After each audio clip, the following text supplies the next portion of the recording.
Hi, everyone. Welcome to LAWAC's luncheon today. It's a thrill to see you all. I know we're all excited to talk, well, to each other. I'm kind of happy to be having this conversation with these three lovely and accomplished women up here, but also to be able to talk to you guys, a whole new generation of people who are presumably interested in foreign policy and, you know, a career in this kind of thing. So we're happy to be able to see you here and have this conversation along with you. I want to ask you all, okay, so full disclosure, I am the parent of 3 children who range in age, probably within the range that's here today. So I know you all, I know what you do, I know how you feel, I know what you're going through, especially if you're seniors and you're waiting for college admissions to come in, so good luck to all of you. I want to ask you all, how many of you identify with a culture other than or in addition to being American? Oh my God. Wonderful. And how many of you speak another language? Wow. Very impressive. Lovely to have you all here. So again, and I'm Persian, so you have 4 people here representing 4 different continents, 4 different cultures, 4 different nationalities, 4 different languages. So this is going to be a great conversation. I'm going to start with Ambassador Mekhemar. She has the rank of ambassador, and so Ambassador Mekhemar also helped host a LAWAC trip to Egypt recently, so we're happy to have her back on the stage. She is a friend of the LA World Affairs Council. So I will start with Ambassador Mekhemar. Their first round of questions are going to give them a chance. It's going to give each of the women a chance to tell you a little bit about themselves and the experience that brings them here today. And then we'll have a few other questions, and eventually we'll open it up to you guys, because I think by then you'll all be very curious and you'll have your own questions. So, Ambassador Mekhemar, you have the rank of ambassador here in LA, but there is no embassy here. And your role is different than it was when you served as Egypt's ambassador to the Vatican and later as part of the delegation to the United Nations. Tell us what brought you to the Foreign Service and how your role in LA serving the Egyptian population here differs from your role in New York representing Egypt at the UN. And let us know what the population of Egyptians is here in LA, because it's pretty impressive. Yeah. Thank you. And let me first start by saying that I'm really very happy to be among you today. When I was working out in the morning, I was thinking about what should I say to all these young people, but being here, I'm sure not going to be easy for me, but I'll try. Okay. So, yeah, the Foreign Service, I was born to when my father was a political prisoner. He was serving, at a time as a political prisoner, and at that time I was born. So I was born in this family who, with, some political interest, of course, or interested in politics. And I always thought that, I had something to add. It's not only politics. I had something in me, human, that I wanted to add to politics. And I didn't, of course, I served in as you said, in our mission to the United Nations. I served as an ambassador to the Vatican. But it's not until I arrived here in Los Angeles, working as Consul General, dealing with people directly and getting, this sense of, humanity. When I see people, I deal with them. It's not until then that I knew that this is my time. This is when I can really make a difference. In my other posts, I did my best, and I did some accomplishments, thank God, and everything. But here, it's really different. It's my time. Thank you. Wonderful. Consul General Beniatoglou, you represent a cross-section of cultures here in LA. You straddle what Americans believe to be part of the world's Eastern culture, while you are a European country with full membership in the EU, with all the benefits and responsibilities that come with that. Do you face any stereotypes in the US about your role here as a Greek female diplomat? And tell us how you help people understand the cross-section of being an ancient civilization and a modern European member of the global family at the same time. Thank you. First of all, thank you for organizing this event, and it's really an honor to participate. And I am very intimidated by all of those people, and hopefully I will get some nice questions later on. So, well, you're right. Greece is a very, very old country. So we've been around for at least 3,000 years. And the way we see ourselves, we are both. We are West and we are East. So definitely Greece is a modern European country with all the good and bad things that this means. But we also have many influences from our past. So I think this is our big advantage because Greek people can fit everywhere. So they can live easily in a Western European country and they can live easily in Arab countries because they can connect to both in a way. So this is I think this is our advantage. So in the US, well, I've told you that already and I will say it again. Coming here, I had in my mind that maybe women's rights are more advanced here. And I must admit that since I got here, which is like less than 6 months ago, I have received many comments from people here saying, oh, you're a diplomat, and you're a woman, and you're the Consul General. How impressive. So I was impressed that I got this reaction. So yes, in Greece, I'm happy to say that we're quite a lot of female diplomats. Almost half of the ministry are female. Although it wasn't always like that, I have to admit.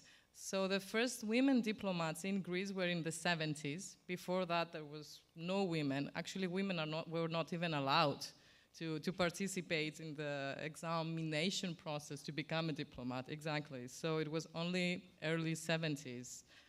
However, if I may say a couple of things about the women's rights in Greece, we really started our fight very early, even during the 19th century, but it was only in the 20th century, beginning of 50s, when we had the right to vote, and only in 1975 when, according to the Constitution, we had full equality with men.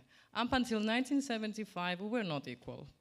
So the good thing is that this is all in the past. Like when I was growing up, there was nothing that a woman couldn't do.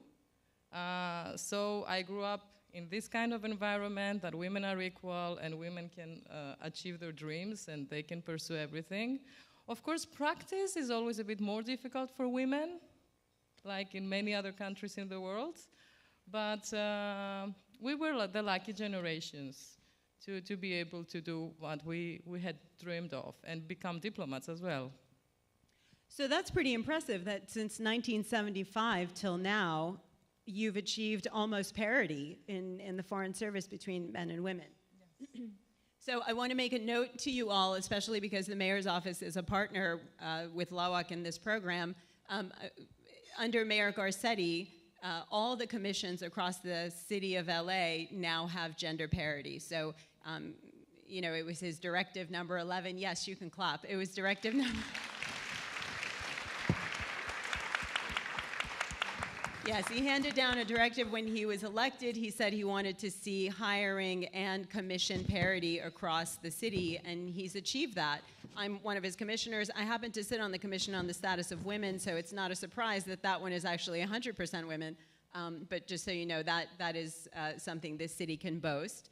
And then I also noted a couple of months ago, and I believe you'll be able to affirm this, January 19th marked the 100th anniversary of female suffrage in Germany. And look at them now. They have Angela Merkel sitting at the tip of that government. So in 100 years, there's been a lot of gains there. And since 1975, obviously, a lot of gains in Greece. And 1963, I understand, for Egypt. 62. 62. We started having women diplomat in 62. Women on the move. Thank you. Consul General Guzman, you are new at your post, and you come to this diplomatic role from a background in journalism. Tell us a little bit about your experience as a woman growing up in Ecuador, your path to journalism, and how you think that relates to what is now your role as a representative of your country and your culture to Americans, and also a generation of Ecuadorian Americans who are unfamiliar with their modern country. Thank you, Maryam. Thank you, all you, for having me here. Thank you to LAWAC staff. It's a privilege to have the opportunity to talk to you.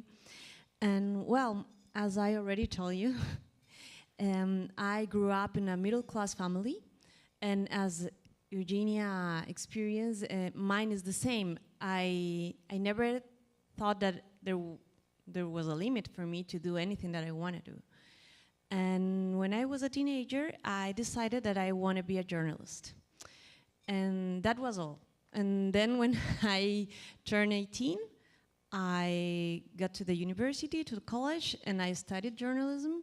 And I started very early in my career when I was 19. I got an apprenticeship in the main newspaper in the Quito, the capital where I lived. And I started my career at that age, when I was 19. So I have almost 25 years doing this, which is a lot. And well, now I was reading some statistics, and you can see this within newsrooms, there are more women studying journalism and careers related to communications. I don't know how it's here, but there is like that. And actually, they're in universities and at colleges, there are more women studying, like they are like the 52%. So we are doing great things as women, but nonetheless, there are still a gap, because you can see plenty of reporters, women reporters there within the newsrooms, but none editor-in-chief in a newspaper, for example, or in a broadcast. There's no women really leading journalism there in Ecuador. Although I was myself an editor. I was an editor of the cultural section, cultural and arts section. But I think it wasn't difficult to me to get there. But once I wanted to move up, it wasn't possible for me.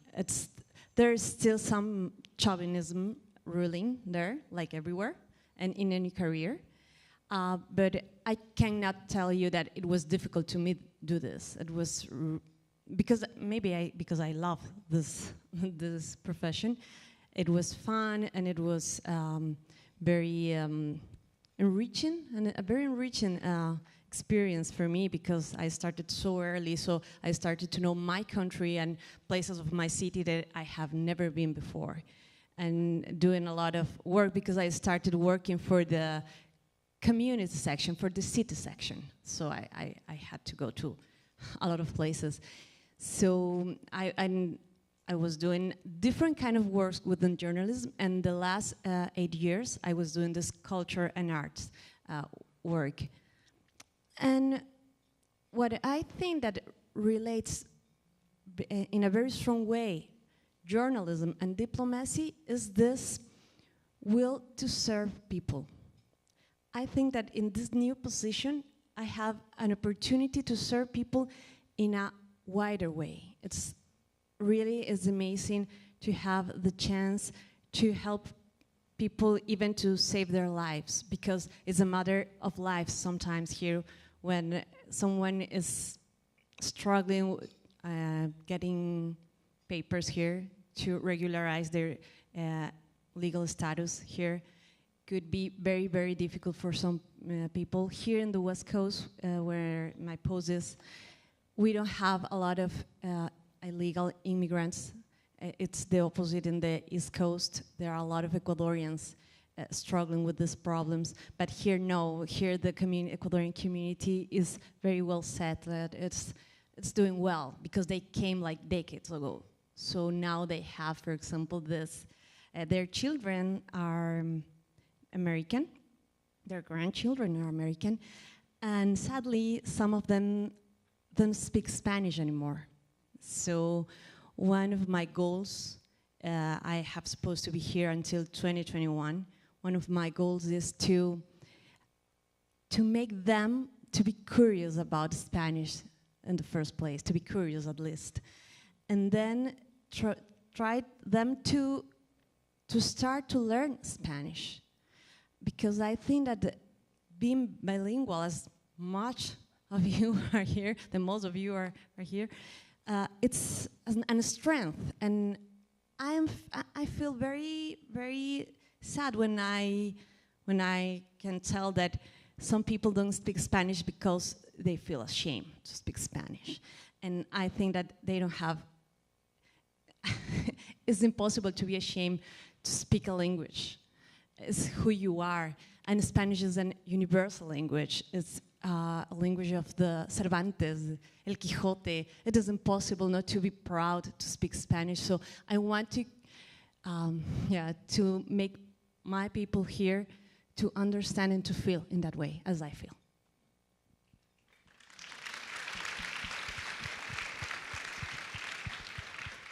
How many people in the room speak Spanish? Very nice. So yes, I will share an anecdote with you, and that is that, so my husband and I speak Farsi, and my children don't. And when they were little, we did what you're trying to do for your entire community, spanned across 6 states. We tried to do it just in our household. And we said, maybe you guys want to learn to speak Farsi, and everybody said, no, no, no, Farsi's not a language we need to speak. Thank you very much. We don't want to learn. And now as they're getting older, they come back to us and say, hey, how come you didn't teach us Farsi? So kudos to all of you who speak another language and any of you who don't, pick one up. Okay. Ambassador Mekhemar, my second question for you is, a few years ago, a new President Obama gave a speech at the University of Cairo. It was presented as an olive branch to the Muslim world and a show of respect and communication between two great nations. Recently, a different administration with a different foreign policy has spoken at the American University with a different message. How were those two messages received in Cairo, and how do Egyptians see Americans in the region? Whoa. You can parse that any way you want. When President Obama went and gave his speech to in Cairo, in the Cairo University, it was a real defining moment. It was a defining moment not only for the Egyptians, but for people in the region and maybe in the world. It had positioned, you know, he was not only speaking to Egypt, he was speaking to Egypt, which is the center of the Arab world, which is a main player in the Mediterranean region, which is in connection with, or having connections and ties with Europe and the whole world, the Muslim Egypt, the Christian Egypt. So really, I mean, this was a very, very important moment in the history of, or in the very recent history of Egypt.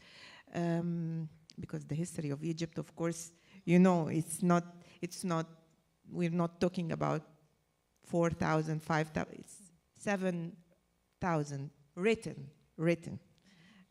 So the unwritten is also, I mean, even more. But anyway, when he gave that speech, he spoke really to the soul of Egypt and to everything which Egypt represents.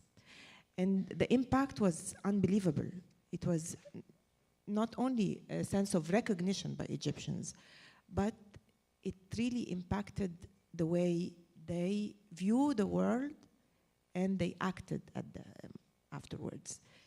And here I'm talking about what happened a few years later, you know, in Tahrir Square. All this was a build-up to what happened in for Egyptians and in the time of the revolution. Of course, I mean, people were all around the world seeing President Obama in Berlin giving a speech which was, you know, we were all at awe. All these young people, all these people can gather in one place. So you can really see the similarity, which was, I mean, it was not in a revolution context, of course. In Berlin, it was, they were listening to his speech, but it was the sense of, you know, gathering all these people among one message was great. When he went to Cairo, it was the same approach, and maybe people thought that it was possible. So maybe they acted in this way in the revolution. Years later, of course, I mean, very recently, we had we were had a different message, but it's just that also the world realities are changing, and we have to be, you know, aware of what's happening around us, and we change accordingly, of course. But in what doesn't really change is the way people perceive, people in Egypt perceive the relationship with America and with the American people. It's not only a people-to-people relationship. It's we feel that, you know, we are friends, we are partners on many files that we deal with in international politics. That Americans are good people, and I mean, any one of you. I mean, I know that some of you here went to Egypt on the Maya program, is that right? Yeah, and I can, you know, I talk to you, and I know that your experience was very positive. Every American who goes there, I mean, it's really, I mean, and not only, we are open people, we are open to other cultures, we are open to other people. So, yeah, we have a very, very good relationship with Americans, and I think it's gonna stay. Also on the political level, the administrations in Egypt and here might change. I mean, this is, of course, you know, it happens all the time. But what doesn't change is that it is a strategic interest. It is a strategic relationship between the two countries, which really doesn't change, you know, with administrations. Thank you.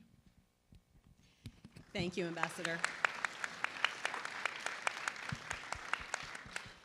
Consul General Beniatoglou, there is a refugee crisis unfolding across Europe, and Greece sits at the geographical entryway. In recent years, thousands of people have fled war and conflict to find better lives and opportunities in Europe. Many have set foot on the continent through Greece. They arrive by sea, take refuge on various islands where they can be received in camps, and then stay there as they are processed for asylum. Arrivals come faster than the asylum process can transition them out of camps, and many European countries have either slowed or stopped their intake of refugees. This leaves the burden on Greece to take in the refugees and host them for perhaps longer than they ever intended to. How has that impacted Greece domestically and their relationship with the EU? Thank you, Maryam, and thank you for the question. First of all, just to say that in 2015, I was one of the people who worked on the refugee crisis for a year. I want to give you a picture of Greece. So Greece is 10.6 million. So LA, that's Greece. The whole LA is Greece. This is the country we're talking about. In 2015, we received more than 1 million people in just a few months' time. I must admit that I'm very proud of our government and of the people of Greece, because despite the fact that we were also in the midst of a financial crisis that really heavily impacted the country, we demonstrated solidarity, and we really respected human rights. We were not perfect, by far not, but we honestly did our best. And I can say it because I was one of those people who worked on it. And I know, like, just to give you an idea, our Minister of Migration at the time, at the end, he got sick. So the workload was unbelievable. Today, we cannot say that we have still the same numbers, but the flows continue. And as long as we have regions where they are in turmoil, at war, people will continue to flee in order to save their lives. And I think they have the right to, and this is the position also of our government. I mean, you cannot shut your doors to people who need refuge. Just to give you an idea today where we are,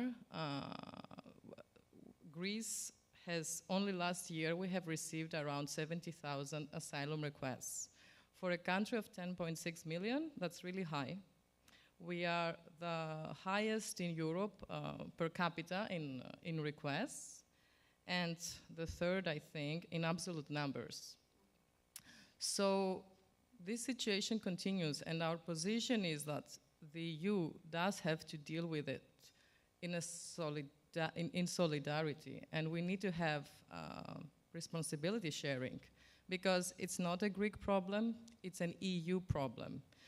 And all those people, they don't come for Greece. I mean, some of them do, but they don't come for Greece, they come for the EU. They want to go to other countries. So if we don't solve that, then it will impact the EU in a negative way, and I think it does already. If you are following a bit European Union politics, you will see that there is a big rise in extreme right-wing groups, and they are already getting a high number of votes. And given the past in Europe, and this past is not that far away from us, we really need to do our best to avoid repeating the mistakes of the past. I must admit, and it's really unfortunate, most of the refugees who come to Europe and to Greece, they are Muslims. And I am afraid that this is one of the issues that has caused tensions. But this is where we actually have to work then, to fight all that prejudice and to really understand that everybody's just people, regardless of religion. And Europe has done this mistake before. So we have to be very, very careful. I would just like to say that, to repeat again, that I'm really, really, really proud of our government and the way that we handled this situation. And just to give you an idea, already all of the children that are in Greece, they are at school. From day one, they were put in school. Today, we have around 3,500 children at school. People are given the right to work immediately. Like the moment they submit an asylum request, they are given also the right to work. And just to also tell you one more thing, that in Greece, healthcare is free. So everybody from day one, whatever they needed, they could go freely to the hospital and be taken care of. So, but the situation, of course, is not perfect. And I think there is a lot of work to do. Within the EU, it's still a difficult issue. And we have had problems with countries within the EU. Some were more understanding, some were less understanding. I think that I prefer to be positive, because if we don't solve it at European level, then at some point it will backfire. So I think that's the way to go, that's the only way to go. Thank you.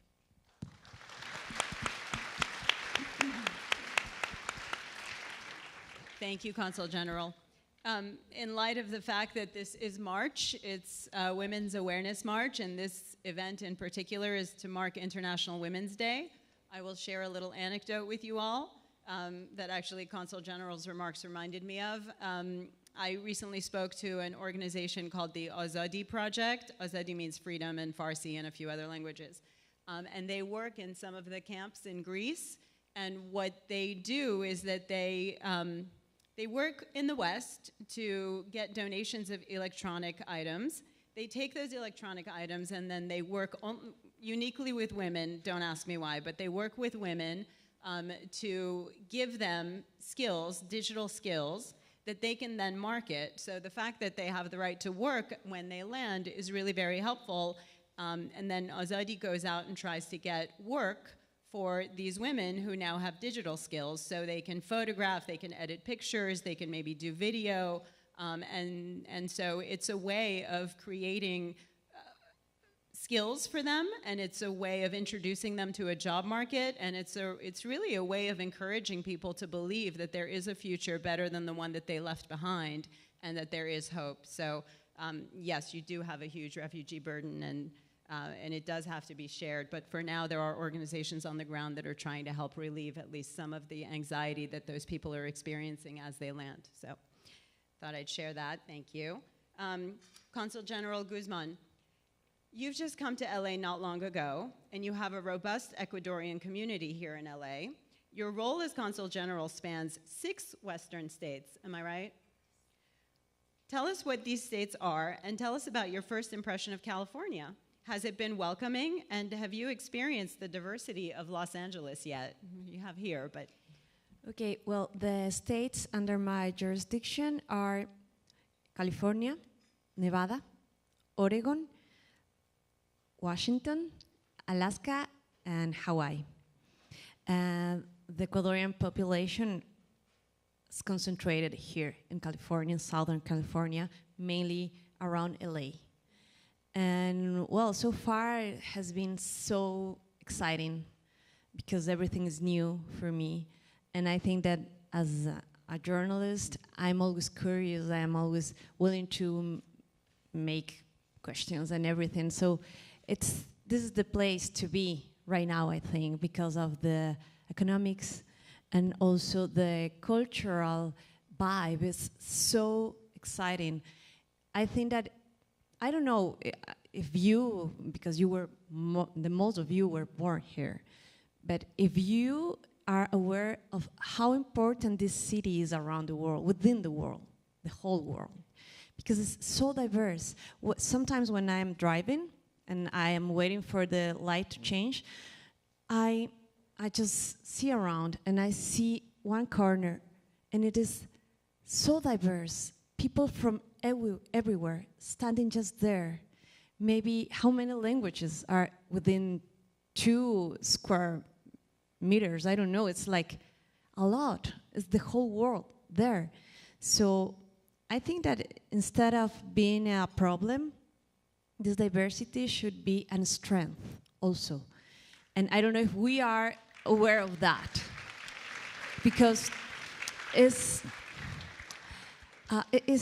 difficult. I can understand also people who feel, who are afraid that something will change and they don't know, because all of us are afraid of the unknown. But anyway, we have to overcome that natural feelings, I think, and try, instead to be like hostile or something like that, just try to be curious and to ask a question. And I think that everybody has a story to tell. For example, when I was seated there having my lunch with all this, I don't know, maybe 10 kids who are sitting there, and I started to talk to them, and they were very quiet at the beginning, but now I know the name of 2 of them. And one of them is taking me pictures and everything. So it's just a matter of asking a question, for example. That's the way I think it have been easier for me to mingle with people who I don't know. And in regards of my experience here, I have also a very interesting, I noticed that people here don't know that there are a huge variation of Latino people. People think that we are all Mexican, and we are not all Mexicans. We are Ecuadorians, Colombians, Peruvians, from many, many places, Argentinians. And it is funny in a way, but it's sad also, because we are so close to America. We are so close to Los Angeles, even. In Los Angeles, there are a lot of Latino population. and even Latino don't know the difference between some Colombian people or Peruvian or Ecuadorian. And I think that is because we are kind of lazy too. We have Google now, so we can Google when someone tell us where is he from or she from, or where are her parents from. It's a matter to look up for some more information, a little bit of information. So I am not Mexican. And another thing, it's curious for me because it was like kind of shocking, and in a funny way, because sometimes people ask me if I speak Ecuadorian. And no, I speak Spanish. And it's like, and people tend to think that Mexican is a language. And Ecuadorian is a language, and Colombian is a language. It's not. It's like English. I have told some of them, it's like English.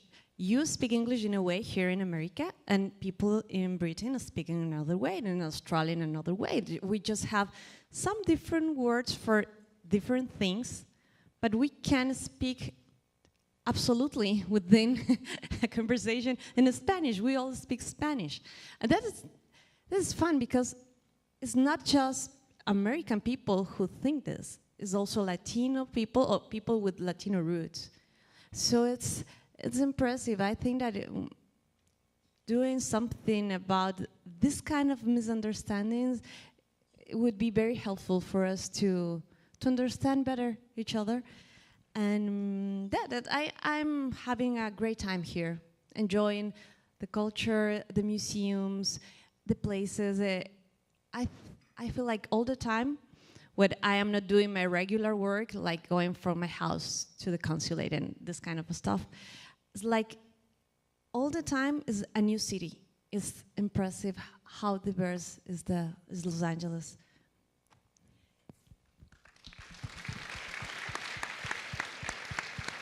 Thank you for reminding us how diverse it is here in Los Angeles, because I do think a lot of us who live here don't really realize that it is diverse. I think, across the United States, we think of Washington, D.C. or New York as being kind of the melting pots, but you're absolutely right. There's quite a lot of diversity around here.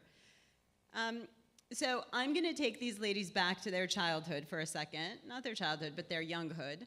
And I'm going to have them relate to us a story that might actually be helpful for all of you out there as you sort of go through high school and get into college and sort of face the challenges that are going to help you create your careers and sort of succeed as you get older. I know when I was a kid, I didn't think anybody ever failed. I looked at my parents and whoever was around them, and I thought, oh, it must have just been a straight shot to wherever they are now. And then I started to grow up, and here I am, dare I say, in my 50s. And I realized it's really not a straight shot. There are a lot of challenges that you face, and you have to surmount them. So knowing that these three have accomplished quite a bit, I'm going to ask them to think back a little bit and share with us what some of their challenges or just what some of the remarkable moments in life have been.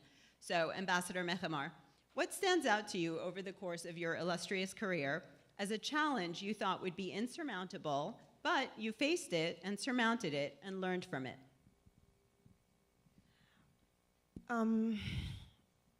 In one word, most challengeable was my identity. I am a Muslim woman from the Middle East, and who is not veiled. So I don't fit in many stereotypes. But throughout my life, I learned to break all stereotypes and to not only be unapologetic about my identity, but to be proud of it and to embrace it. And this is really, but this was not the result of today or what I'm living today or yesterday. It was a result of a whole experience throughout my life. And so, for instance, my childhood, I have many stories, but as I told you, my father was, a very important figure in my life, and so I used to go to the French school in Alexandria, Egypt, and I was, you know, it was the lycée. Many of my friends used to go to religious schools, so still French, because this was the, you know, the kind of, you know, the more elite people would send their, you know, daughters to. So French schools, but religious, like the Mère de Dieu, Notre-Dame de Sion, all this. They had 2 days off, you know, every week. So a weekend of 2 days. We, at the lycée, we had only 1 day. And I was really very furious. I told my father, I want to go to the Mère de Dieu. I want to go to one of the schools where my friends go and have 2 days off. He said, no, I'm sorry, it's not gonna happen. Why? He goes, you will understand later, but let me tell you from now. It's that I want you to have critical thinking. I want you to think freely. And religion and education, it's good, but I want you to have, you know, to free yourself from all, you know, all these things that could tie you to one side or the other. And I cried and everything, but I stayed at the lycée because this was his decision. I had to. But then I understood that was one of my, you know, the greatest things I learned, and the greatest thing that my father, you know, decided for me, and it was very good. Also, the unsurmountable obstacle was because I was from Alexandria, as I told you, and I was traveling every day. When I joined the Ministry of Foreign Affairs, I was traveling every day to Cairo and Alexandria because my mother didn't want me to live on my own in Cairo, big city, and, you know, protected young lady living in. So she wanted me to not to have this job. She didn't want me to have the job. And I said, no, I want. So I thought of a compromise of commuting every day. And this, I'm talking about 300 miles every day. So yeah, even for Californians is a lot, I know. So, but I did that, and I thought it was unsurmountable. I thought it was not going to happen, but I did it, and I did it because I really wanted to prove to myself and to my family and realize my dream, and I did it. And maybe my boss did not know about it. I didn't want him to know about it. But one day he called me in his office and he told me, well, Lamia, is this true what I heard? And I said, well, yeah, what happened? I didn't know what was, you know, why he was summoning me to his office. He said, is it true that I heard that you commute every day from Cairo, Alexandria? I said, yes. I said, okay, one moment. Are you coming now from Alexandria? I said, yes. And you're going back to Alexandria after you finish work? I said, yes. So, so take all these, he told me, take all these papers. We were working at the time at the legal department on a very big case, which was the Taba arbitration between Egypt and Israel. So he gave me a pile of papers and he told me, go on the beach and, you know, read all these papers and don't come back, and we only see you in 2 weeks. But then, of course, the second day I was on my desk, and when I was posted to Rome, that was my first post abroad, he told me, well, now you're going to Rome? I said, yeah, I'm happy. Happy? Yes, happy. Okay, so don't forget, find yourself an apartment in Napoli. It's my fate. It's my fate. Yeah. So yeah, many are. I mean, but here the challenge was one of the biggest challenges. Really, I mean, seriously, was bringing the community together in the Egyptian community, which is, you know, maybe half Muslims and half Christians. It was not easy at all. And when I decided to go to visit Seattle, The two communities, the Egyptian community, but the Muslim and Christians did not even know about the mere existence of each other. They did not know that another community existed. And it's the same people, the same language, the same food, everything, but still they didn't know. And when I wanted to bring them together and have a gathering like this one and talk to them, because I wanted them to know me. So it was not, they didn't want to sit together. I had to, broker like a deal between the two communities, and I went to the church for 2 masses. I attended 2 masses, and then to the Islamic Center, and I brought, people from the Islamic Center to the church, and from people from the church to the Islamic Center, and that was, resulted in a very successful meeting with the whole community, to the extent that in the Islamic Center they brought the choir of the church to sing there, and I think this is the only time in history that it happened. Yeah.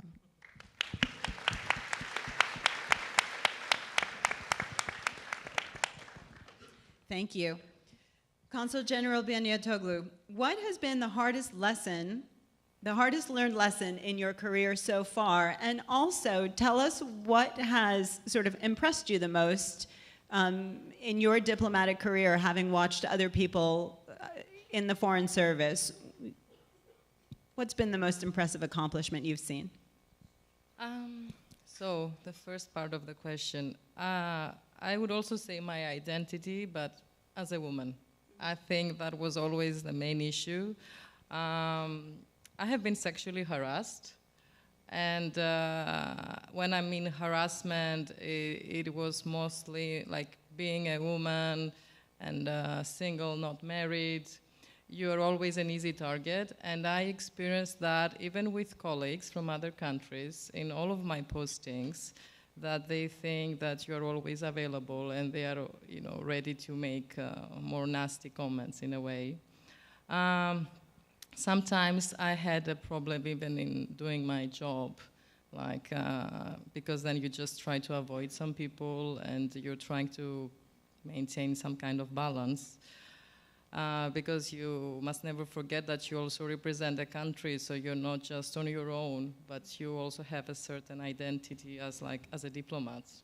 So that was always very difficult. And I think this is the most difficult thing. Like, even until today, I experience that, yes, people think that they can be more easily nasty to you in a way, just because you're a woman.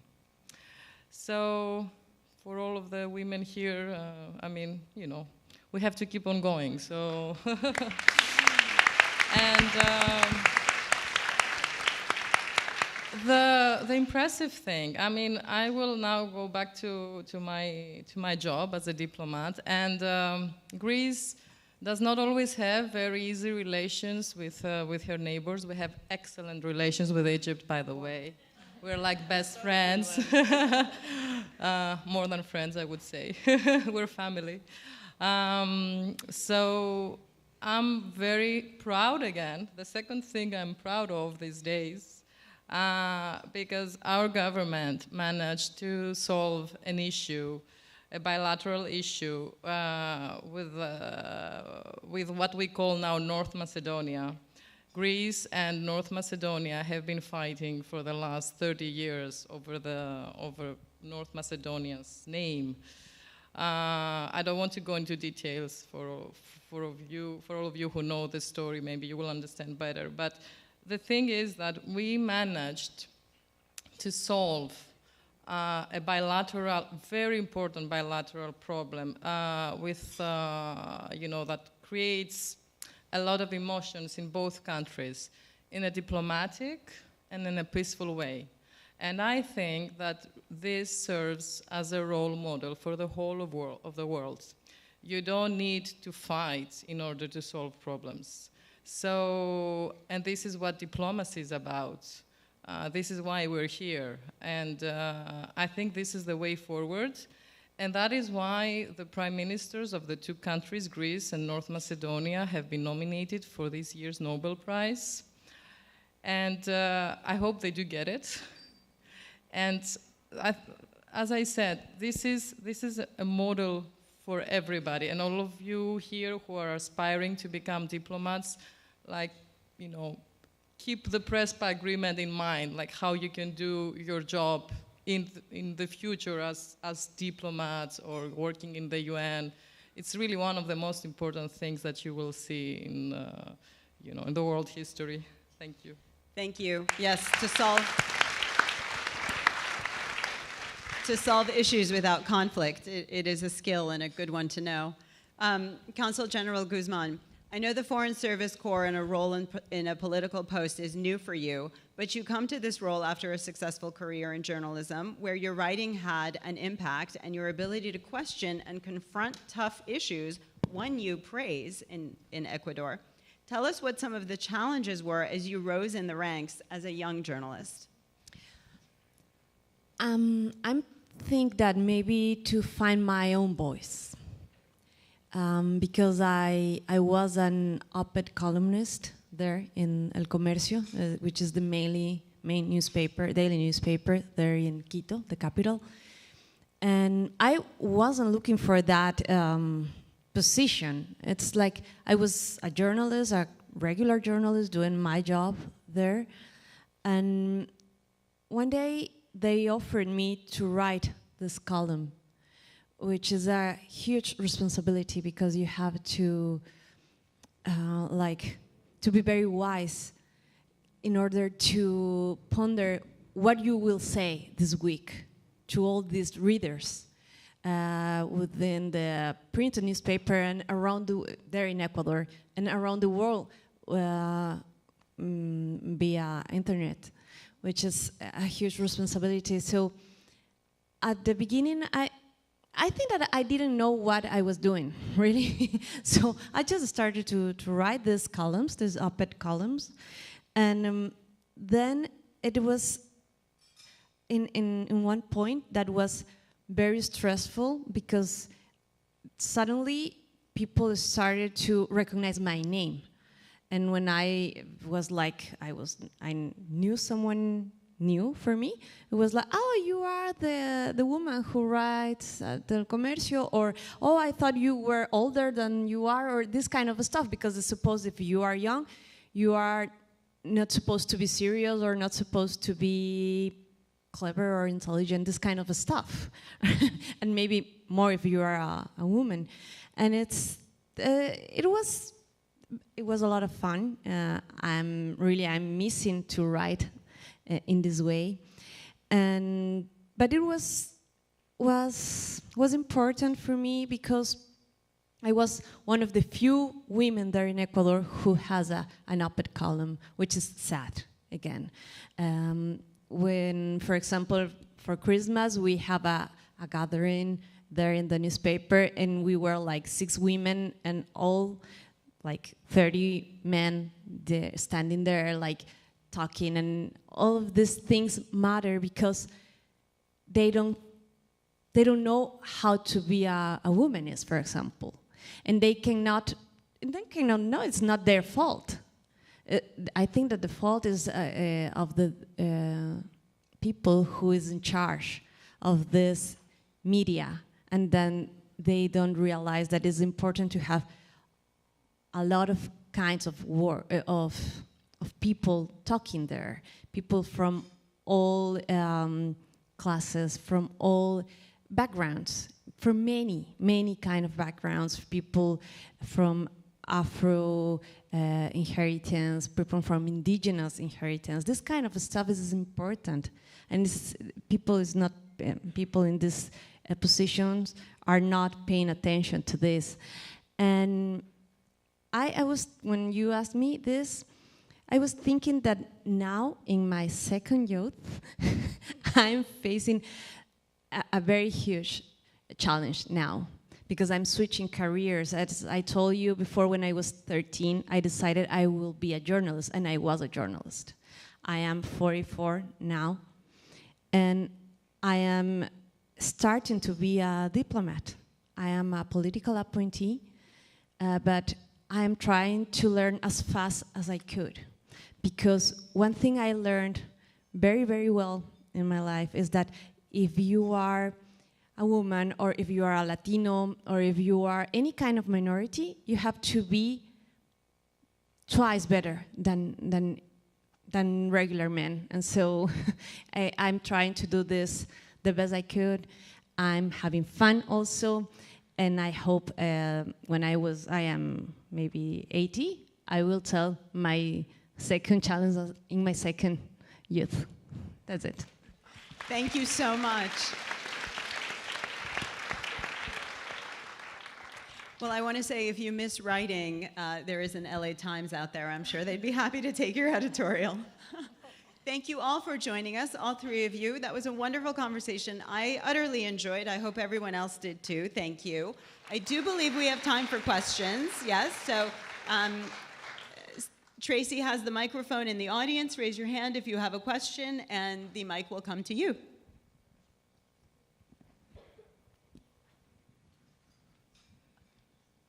Hi, my name is Catherine. I'm from Dr. Olga Mohan High School, and my question is, how has your background in law affected your decision-making in international affairs?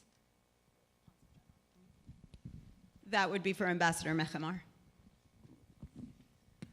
Well, I always had a passion for international law, especially public international law, and the Ministry of Foreign Affairs was maybe the only place I can, practice and work in this field. So I worked at the legal department when I first joined the Ministry of Foreign Affairs, and then I stayed there most of my life. When I go back to the headquarters, this is my place. I go to and when I served at the UN, I was following, and I was the delegate to the 6th committee, which is the legal committee, which discusses and adopts all, the conventions, the international conventions and international legal documents. I then, continued to study and got my LLM at NYU during my time in New York. So, yeah. Thank you.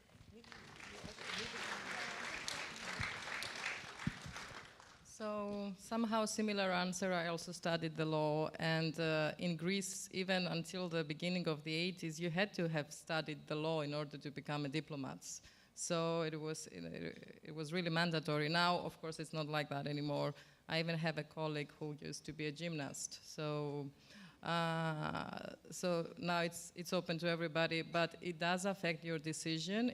I had the same passion for international law, and I thought that diplomacy and the Ministry of Foreign Affairs was a very natural choice. So it does affect a lot, yes. Thank you both. Okay, this is for Ms. Guzman. What advice do you have for an aspiring journalist amidst this new era of fake news and America's view on news and media? Okay, I think that the first thing is to read a lot, to be very well informed. That is, I think, like a vaccine against fake news. Just to be really sure that you are obtaining your information. It doesn't matter if you want to be a journalist or if you are just a regular person who wants to know what is going on around you. Just to be very, very sure that you are obtaining your information, your data from a very reliable source.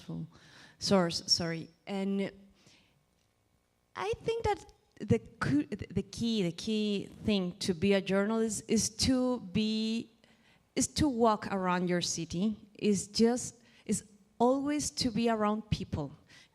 I think that nowadays it's very common to see a lot of journalists, not just young journalists of all ages, like sitting there looking their Twitter accounts, their Facebook pages, or just reading anything there in their computer, so they are disconnected with the real world. I think that to be a journalist means to be involved with your community, to be a person who reads a lot about a lot of stuff. I know that the former question was not for me, but I think that I, as a journalist, I have a background in humanities, and I just read literature and news and essays and everything, and I also have a master in history. So I think that to do anything, but mostly the careers or professions related to deal with people, you have to be really informed. Because if you are informed, you are not, you won't be that as prejudiced as you could be if you don't have information. Because you will think, oh, he is, or she has this religion, she believes in this kind of God, so he's mean. No, that doesn't work in this way. So I think that for be a journalist now, you have to be with your community. Start with your small community. Maybe if you have a newspaper that in your school, try to mingle with people from other grades, for example. I think that this will be very useful for you to know the world, and you have to walk a lot to be a journalist.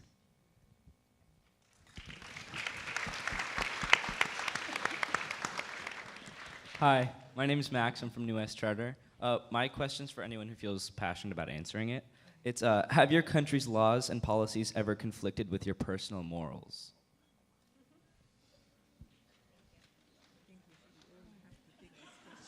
I think it's a question that we have, we all have to answer, but we don't want to answer. No, so, okay.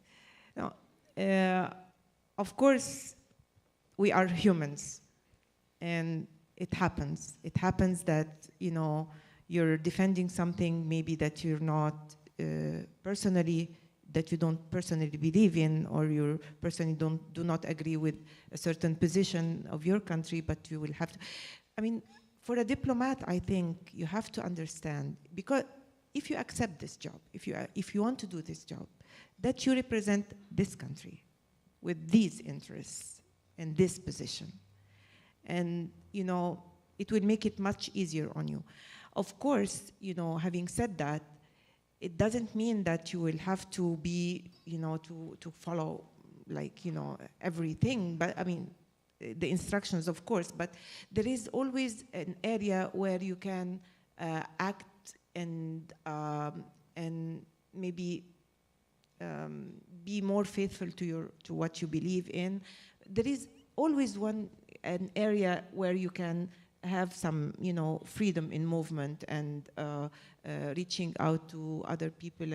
But of course, the final thing is that you represent the interest of a certain country. If you don't like that, then it's always, possible for you to step away and don't accept to do this job. Thank you.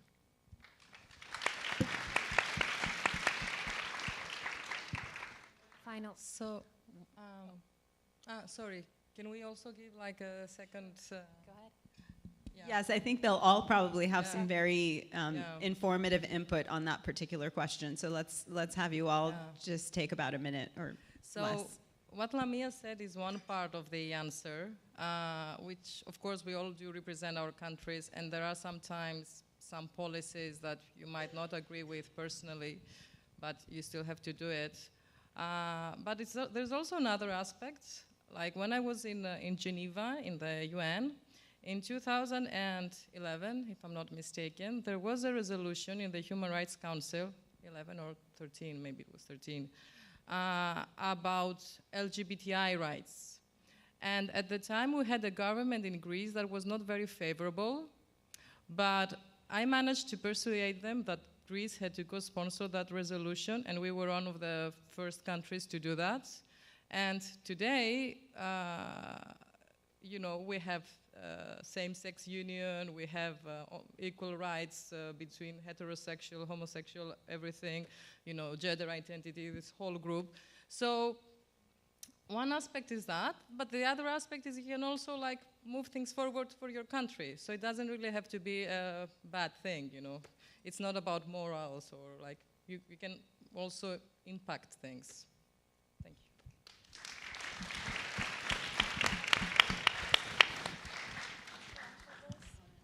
Well, for me, this is pretty new, so I have to change my mindset because I am accustomed. My first reaction is like to question why the government is doing this, because I'm a journalist. But I am very clear that now I'm serving my country.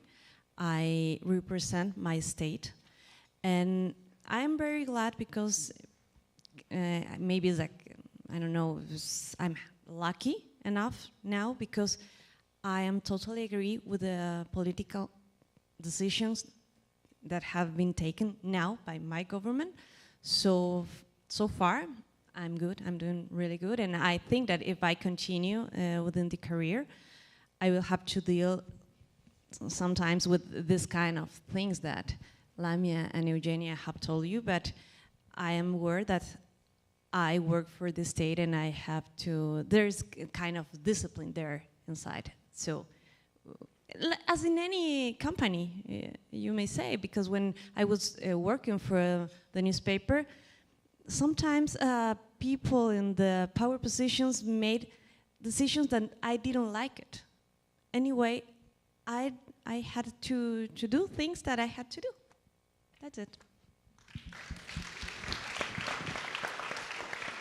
I just want to add that for the most part, people who work in the foreign service of any nation are appointed by the government that's in power at that time. So in the States, that might not make a lot of sense because there's continuity over generations. But in a lot of countries, there isn't that continuity. So if you serve in the foreign service, you know who you're working for, you know what the government stands for, and so you're appointed by those people. And so you're likely to sort of be somewhat in line with the point of view that your government represents. That's not always the case, but that is usually true. Here. Hi, I'm Evelise from Crescenta Valley High School, and I was wondering if throughout your extensive careers, if there are any moments that have really impacted you and made you glad that you work and do what you do. So were there any moments in your careers where you were really glad to be doing what you do because you saw the impact of the role you have?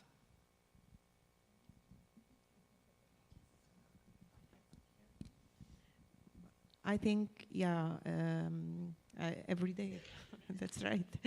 No, actually, yeah, I can maybe say that I'm here in Los Angeles, in this,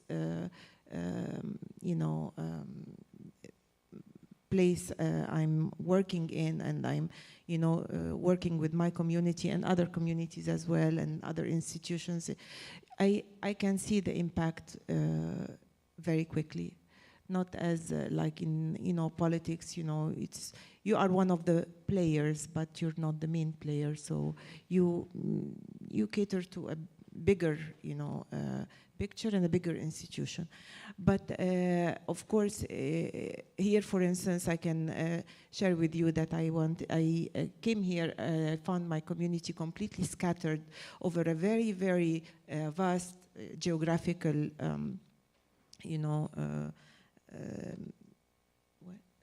region. And it was, for me to bring the community together was one of the things that one of my objectives.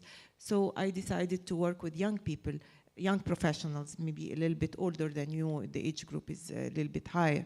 But, and it took me 2.5 years in order to bring them together in one place.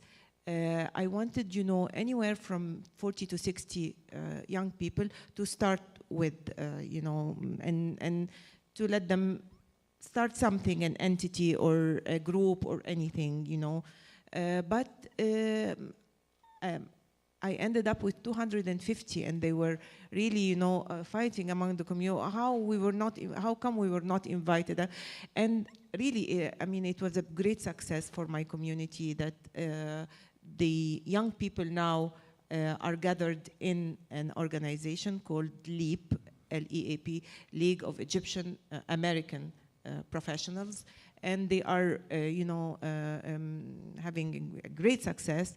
And it's really something that I'm very, very proud of. I withdrew myself from this because I want them to feel ownership, and that I don't want it to be tied to my name. So when I go back home, they can still, exist. I don't want it to. So I really, I'm watching from outside, and one of the very gratifying moments for me was when I asked them at the very beginning to join the meetings, the preparatory meetings to establish this entity. They told me, no, Ambassador, we don't want you in our meetings. It's we're good. I said, what? Are you saying really true? I said, no, we really don't need you. I was very happy. I was very happy that this happened, because this meant that they are now standing on their feet and doing something that they are proud of, and for themselves. So yeah, thank you.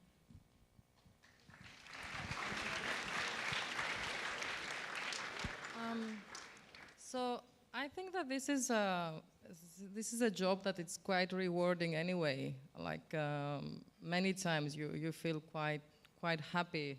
I mentioned that I worked on the refugee crisis. I pushed my government to co-sponsor the resolution in the UN about LGBTI rights. So those were nice things. But also, as Lamia said, I mean, I've been here for less than 6 months, but I'm already trying also to work with my community. And recently, for the first time, I organized a meeting for Greek and Greek-American startup companies in Southern California, and it was very successful, and they already created a network, and they are meeting, and they are supporting each other. So yes, I would say that there are many rewarding moments in this job, and it's a good job despite the fact that there are many difficulties.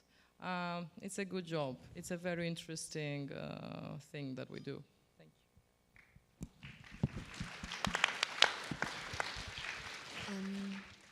And for me, so far, it has been easy to see the impact, as Lamia and Evgenia have said.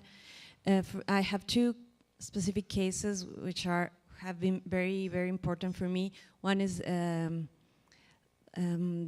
of a minor. He is 15 years old. And the last time he came here, not in a legal way, and he managed to cross the border. So he was in an institution for like 5 months, and we achieved to reunite him with his mom. The last time he saw his mom, who is living here now, he was 1 year old, and he is 15 years old now. So can you imagine how happy was he when he was able to take the airplane to go to Boston to meet his mom, and what the opportunities open to him living here. It is a whole new life. It's so different. It's like the difference between day and night. He knows his mother now, and he's very happy. We are in touch until now. And the other cases of the one man who came here also in an illegal way, and he doesn't have an ID, nor Ecuadorian ID, because he left everything there, and he doesn't have an ID or his birth certificate or anything here. And he is not American also, so he doesn't exist, basically. And for 8 months, when we finished this last month, and it was 8 months by then, he was asking and asking for us to do something. And for 3 months, I was pushing, and I was writing someone in the office there in Ecuador every day, in many offices, for them to help us, to give him an Ecuadorian ID, because the bureaucratic rules says that we can do this here in a consulate. So we manage to do this. So now he has an identity and he has an ID and he exists, which is so important for me.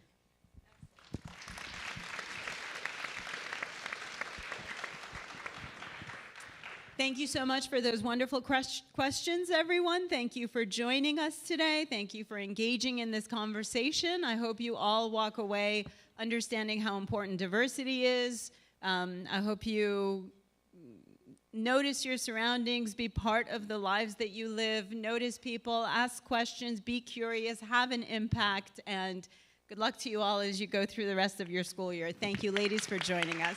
Thank you, LAWAC, for having us.